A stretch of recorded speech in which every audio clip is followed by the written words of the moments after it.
أعوذ بالله من الشيطان الرجيم بسم الله الرحمن الرحيم Assalamualaikum warahmatullah wabarakatuh. Mga kapatid sa pananampalatayang Islam, na batid natin na isa sa kadakilaan ng Allah subhanahu wa ta'ala ay ang kanyang mga nilikha na pagpapatunay sa pagiging bukod tangi ng Allah subhanahu wa ta'ala na lumikha ng sanlibutan. Nakabilang sa nilikha ng Allah subhanahu wa ta'ala ang bituin, na kung saan sinabi ito ng Allah subhanahu wa ta'ala sa banal na Quran. Ito ay ang bituin kumakatok sa gabi, ng ayan na ito ay ibinaba sa Makkah, na patungkol ito sa pagbabasa sa salah, yung pagbabasa ng maiksi sa pagdarasal, na inulat ni Jabir radhiyallahu anhu na nagdasal si Muad radhiyallahu anhu ng Maghrib. Sinabi ang Jabir, kala salla Muad bin Jabal radhiyallahu anhu al-Maghrib faqara al-Baqara wan Nisa faqala an-Nabi sallallahu alaihi wasallam apatannu ya Muad ma kana yakfika an taqra'u bis sama'i wat tariq wasyamsi wad duhaha wa nahwa hada, rawahu an-Nisa'i, kama qala an-Nabi sallallahu alaihi wasallam. So dito sa panahon sa Makkah na kung saan nagdasal ng Maghrib si Muad bin Jabal radhiyallahu anhu at binasa niya ang suratul Nika at surah Al-Baqarah. Binasa niya suratul Baqarah sa suratul Nisa. Kaya sinabi ng propeta sallallahu alaihi wasallam, nang gugulo ka ba o Muad? Sapat na sana sa iyo na basahin ang was-sama'i wat-tariq at wasyamsu wad-duhaha, at katulad nito isinalaysay ni Nisa'i at itinama ni Albani.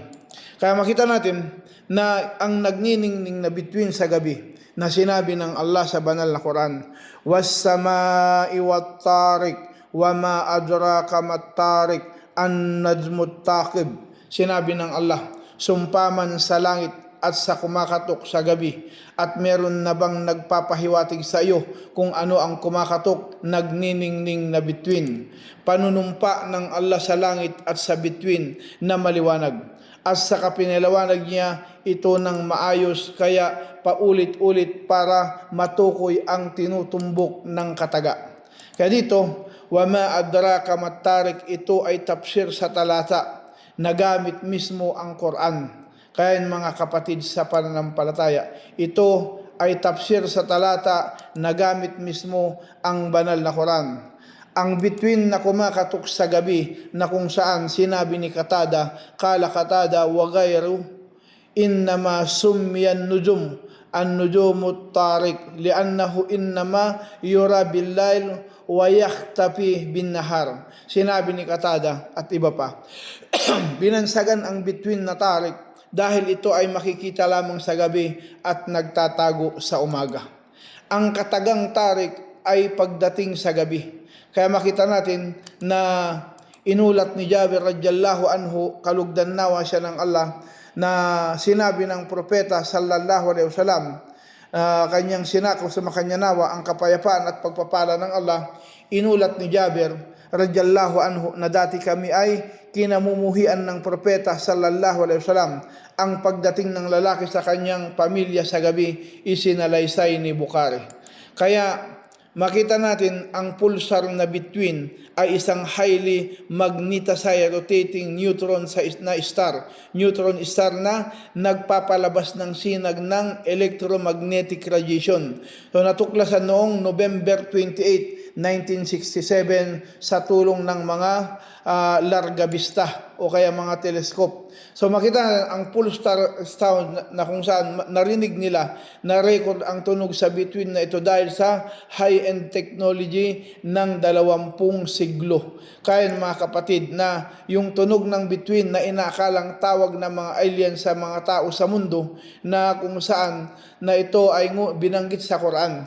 Ngunit sa Quran ay nabanggit na ang tunay na dahilan ng tarik na ito ay bago pa matuklasan ng siyensya. So ito so andun na. So nangyari na, nung natuklasan nila, talo yun na kung saan angkop kung ano yung nakalagay sa banal na Quran. Wa qawlut taqib, na kung saan sinabi ni Ibnu Abbas na between na lumiliwanag, at sinabi ni Saadi ang tumutugis sa mga demonyo kapag pumunta sa langit, at sinabi ni Ikrama, maliwanag at nakakasunog sa mga satanas. Kaya yun mga kapatid sa pananampalataya, na dito sagot sa panunumpa ng Allah subhanahu wa ta'ala. Sagot sa panunumpa ng Allah subhanahu wa ta'ala na sinabi ng Allah sa Quran, in kullu nafsin lamma alayha hafid, na sinabi ng Allah, wala sa bawat ng kaluluwa bukod na merong tagabantay, anghel. Kaya ito mga kapatid sa pananampalatayang Islam, na tagabantay na nag-iingat sa kanyang mga gawain na naisulat nila para gamiting panglilitis sa araw ng pagbangon. Kaya mga kapatid sa pananampalataya, na dito na nag-iingat sa gawain ng mga tao, na kung saan sinabi ng Allah sa Quran, wa inna alaykum lahafidina kiramang katibin ya'lamuna ma la taf'alun. Ayun, sinabi ng Allah sa banal na Quran. Ayun, sinabi ng Allah sa banal na Quran na kung saan dito na ang pinakakon dito na sinabi ng Allah sa Quran, wa inna alaykum lahafidin kiramang katibin ya'lamuna ma taf'alun. Sinabi ng Allah sa Quran, sa katunayan merong mga taga-ingat na anghel, mga mararangal na manunulat, nalalaman nila ang anumang kinikilos ninyo. Kaya dito mga kapatid sa pananampalataya, merong tayong tinatawag na kung saan merong bang guardian angel, ang bawat tao ay nagbabantay. Kaya dito mga kapatid sa pananampalataya, na dito na kung saan kung uutusan sila na magbantay, lahu muaqibatun min bayni yadayhi wa min khalfihi yahfadunahu min amrillah. Sinabi ng Allah, para sa kanya ang sunod-sunod na mga anghel na mula sa kanyang harapan at likuran habang siya'y kanyang iniingatan. Kaya dito mga kapatid sa pananampalataya, anghel na kung saan binanggit ng Allah subhanahu wa ta'ala na nag-iingat sa tao, wa inna alaykum lahafidin kiramang katibin ya'lamuna ma taf'alun. Nag-iingat sa gagawin ng mga tao, na sinabi ng Allah sa katunayan, meron ba kayong mga taga-ingat na anghel, ang mga marangal na manunulat, nalalaman nila kung anong kinikilos ninyo. So dito, patunay na kung saan na wala tayong maililingid sa Allah subhanahu wa ta'ala, na batid ng Allah subhanahu wa ta'ala ang lahat sa kanyang kadakilaan, at merong mga anghel pang mga tagabantay sa kanyang mga nilikha. Kaya utos ng Allah na magmuni-muni, na kung saan sinabi ng Allah, palyanduril insano mimma khuliq. Kaya tingnan ng tao kung saan siya nilikha. Kaya dito makita natin na kung saan ang alipin ng Allah subhanahu wa ta'ala, na kung kanyang pinagninilay-nilay, tinitingnan niya ang kanyang sarili, na dito isa ito sa kadakilaan ng Allah subhanahu wa ta'ala, na nilikha tayo na kung saan na ito'y kumpleto at ganap, walang kapansanan, na malusog, masigla, na kung saan ano pa ang dahilan bakit hindi ka nagpapasalamat sa Allah, bakit hindi mo sinasamba ang Allah na tagapaglikha ng lahat. Kaya mga kapatid sa pananampalataya, inutos ng Allah sa atin, palyanduril insano mimma khuliq. Kaya tingnan ng tao kung saan siya nilikha. Sa pagkakalikha sa atin ng Allah, na ito'y pagpapatunay sa kadakilaan ng Allah, na dahilan kung bakit tayo nilikha ng Allah, dakilain at sambahin siya na nag-iisa. Kaya paglitaw ng mga kalawakan ay hindi dahil sa pagkakataon lamang, dahil merong mga batas ng katalinuhan ang bawat planeta at between. Kaya ito yung sistema ng Allah subhanahu wa ta'ala, ang kanyang pagkakalikha. Kaya dito mga kapatid sa pananampalataya, na patunay dito na wala tayo sa mga nilikha ng Allah subhanahu wa ta'ala. Tayo ay kudlit lamang. Kaya hindi tayo kawalan sa kadakilaan ng Allah. Walang kailangan sa atin ng Allah. Tayo ang may kailangan sa Allah subhanahu wa ta'ala, na dakilang tagapaglikha, na dapat natin siyang sambahin, na nag-iisa, at hindi tayo magtambal sa Allah, at sumunod tayo sa kanyang kautusan, at umiwas sa kanyang mga ipinagbabawal. Ang tao ay galing sa napakababang sangkap, at doon siya nilikha ng Allah. Kaya makita natin kung titingnan natin binanggit sa banal na Quran, di ba? Ang tungkol sa pagkakalikha. Kaya yung pagbabala sa tao, ang kahinaan na pinagmulan ng tao kung saan doon siya nilikha at pagturo na alamin ang muling pagkabuhay. Dahil kung sino man ang may kakayahang lumikha ay kayang ulitin ang pasimula nito. Kaya dito mga kapatid, ganun ang kadakilaan ng Allah. Kaya tayo, huwag tayong magmalaki sa Allah, huwag tayong sumuway sa Allah, matakot tayo sa Allah, magpakaaba tayo sa Allah, sumunod tayo sa Allah subhanahu wa ta'ala. Kaya ganun makita natin na lumalabas dahil sa tindi ng pagnanasa na binanggit ng Allah sa Quran, khulika min ma'in dafiq, na sinabi ng Allah, nilikha siya mula sa tumilansik na tubig. Ayun, makita natin na dito, kaya niyang ipabalik ang lahat ng mga nilikha na binanggit ng Allah sa Quran, wa huwa alladhi yabda'ul khalqa thumma yu'iduhu wa huwa ahwanun alayhi wa lahu matalul a'la fis samawati wal ard wa huwal azizul hakim. Na sinabi ng Allah sa Quran, at siya ang yaong nagpapasimula ng mga nilikha at pagkatapos ay kanyang uulitin ito, at iyon ay napakadali sa kanya at para sa kanya nasa kanya ang napakamataas na paglalarawan sa loob ng mga langit at lupa, at siya ang makapangyarihan, ang marunong. Kaya dito mga kapatid, na bilang alipin ng Allah, na dito binanggit ng Allah sa Quran, matalul a'la, walahu matalul a'la, na halimbawa, nakmakita natin na ang Allah subhanahu wa ta'ala na siya ang kataas-taasan, siya ang napakataas na paglalarawan. Kaya kung isang ang tao ay kilala niya kung ang kanyang Panginoon, kung gaano ito kadakila, gaano ang kanyang kataas-taasan, na kung saan yung pagkamataas ng Allah at yung mga katangian ng Allah subhanahu wa ta'ala, na gano'n niya ito dadakilain. Halimbawa, yung isang tao, makita natin, yung tao na merong katungkulan, merong mataas na posisyon, paghaharapin ito ng tao, talagang ipapakita niya kung paano niya ito pakitunguhan, pagsilbihan. Ano pa kaya ang Allah subhanahu wa ta'ala na siyang lumikha sa atin? Ano ang dahilan bakit tayo nagpapabaya at hindi sumusunod sa Allah subhanahu wa ta'ala? Kaya, mga kapatid sa panampalataya, dahil sa lakas ng pagnanasa para mabuo ang mga sangkap, na kung saan khulika min ma'in dafiq, sinabi ng Allah, nilikha siya mula sa tumilansik na tubig. Kaya dito mga kapatid, na kung saan mula sa tubig ng lalaki at babae ay nagbubunga ito ng supling sa kagustuhan ng Allah subhanahu wa ta'ala. Kaya mga kapatid, na kung saan samba talaga lumabas ang similya ng tao. Kaya kung titingnan natin, sinabi ng Allah sa Quran, khulika min ma'in dafiq yakhruju min bayni sulbi wat taraib. Sinabi ng Allah, nilikha siya mula sa tumilansik na tubig na lumabas mula sa pagitan ng gulugod at tadyang. Kaya mga kapatid sa pananampalataya, na dito isa rin sa pagpapatunay sa kadakilaan ng Allah na hindi matatawaran, na hindi kayang pantayan ng kanyang nilikha. Kaya yun mga kapatid sa pananampalataya, na hindi sabayag lamang lumalabas ang similya.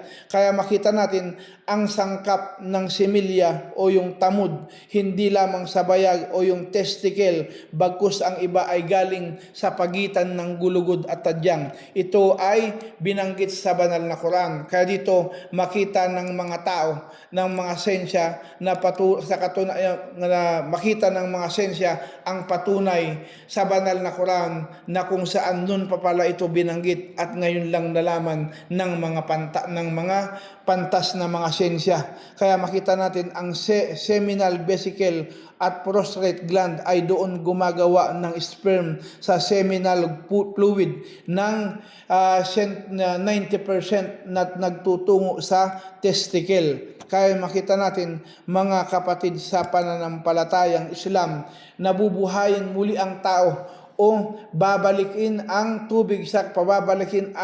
tubig sa kinaroroonan nito.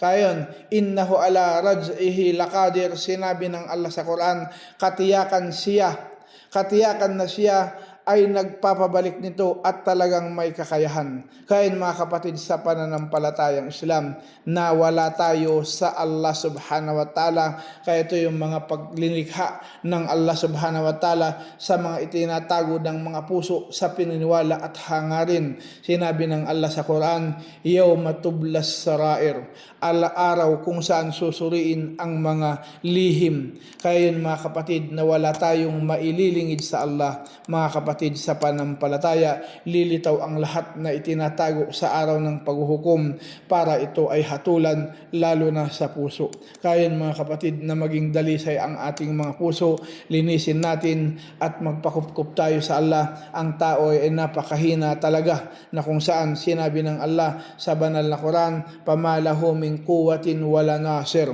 kaya't wala siyang anumang lakas at walang tagatulong. Kaya yun makita natin maliban sa Allah, siya ang ating sandigan. Mga kapatid sa panampalataya, mga nilikha ng Allah na kung saan mga kalikha ng Allah patunay sa kanyang kadakilaan.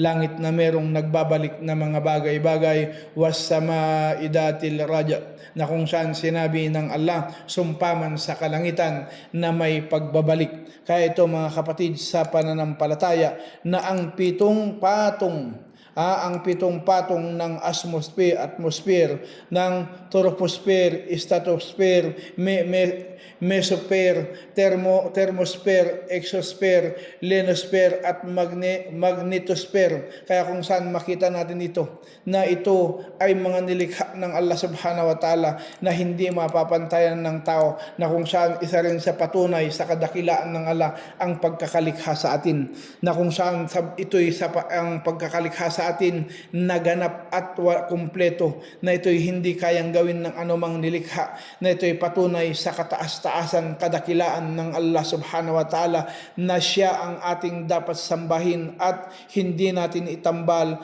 at hindi natin suswayin ang Allah subhanahu wa ta'ala. Panunumpa ulit ng Allah, kaya't bantayan ang kasagutan. Kaya bitak na lupa na kung saan binanggit sa banal na Quran, wal ardi datis sad at sumpaman sa kalupaan na merong bitak. So dito mga kapatid sa panampalataya, lahat ito ay binanggit sa banal na Quran at merong pagpapaliwanag. Nabibitak ang lupa para magbigay daan sa punla. Kaya ito mga kapatid sa pananampalataya na nagbubukod ng katotohanan at kabulaanan, na kung saan sinabi ng Allah, innahu laqawlun fasl wa ma huwa bil hazl. At sabi ng katotohanan, ito ay talagang salitang nagbubukod at hindi ito isang biro. Kaya mga kapatid, ang Quran ay naghahatol talaga sa katarungan at hindi nang aapi sa mga tao. At dito makakamtan ng tao ang kanyang makakamtan ang katarungan ng tao sa banal na Quran, sa batas ng Allah subhanahu wa ta'ala. Kaya walang makakatakas sa Allah subhanahu wa ta'ala, na saklaw tayong lahat ng Allah subhanahu wa ta'ala. Kaya tayo ay magpakupkup sa Allah, magpasakop sa Allah subhanahu wa ta'ala. Huwag tayong magmalaki at sumuway sa Allah, matakot tayo at humingi ng tawad ng Allah subhanahu wa ta'ala at kalugdan tayo ng Allah. Kaya ito makita natin na sinabi sa banal na Quran na walang makakatakas sa Allah subhanahu wa ta'ala, innahum yakiduna kaida wa akidu kaida. Katotohanan sila ay pumapakana ng lubusan at nagpapakana rin ako ng isang pakana. Kaya ito mga kapatid sa pananampalataya, ito ay tangan ng Allah, mga pangyayari pakana ng Allah subhanahu wa ta'ala. Pag itiisan talaga ang mga mapagtakwil hanggang dumating ang tulong ng Allah subhanahu wa ta'ala. Pamahilil kafirina amhilhum ruwaida, na kung saan sinabi ng Allah, kaya't ipagpaliban mo muna ang mga mapagtakwil, ipagpaliban mo muna sila ng sandali. Kaya dito mga kapatid, tulong ng Allah subhanahu wa ta'ala, ang Allah ang ating sandigan. Kaya mga kapatid sa pananampalataya, sa kabila ng lahat na nabanggit sa atin ang paliwanag patungkol sa nilikha ng Allah ang bituin, ang sanlibutan at mga tao. Ito'y patunay na tanda sa kadakilaan ng Allah, kaya wala tayong dapat ipagmalaki sa Allah, kaya tayo ay dapat hindi tumalikod sa Allah, kaya tayo ay dapat hindi sumuway sa Allah, bagkus matakot tayo sa Allah, humingi tayo ng tawad, kapatawaran niya sa mga kasalanan natin sa Kanya, sumunod tayo sa Allah subhanahu wa ta'ala at huwag nating suwayin ang dakilang tagapaglikha. Assalamualaikum warahmatullahi wabarakatuh.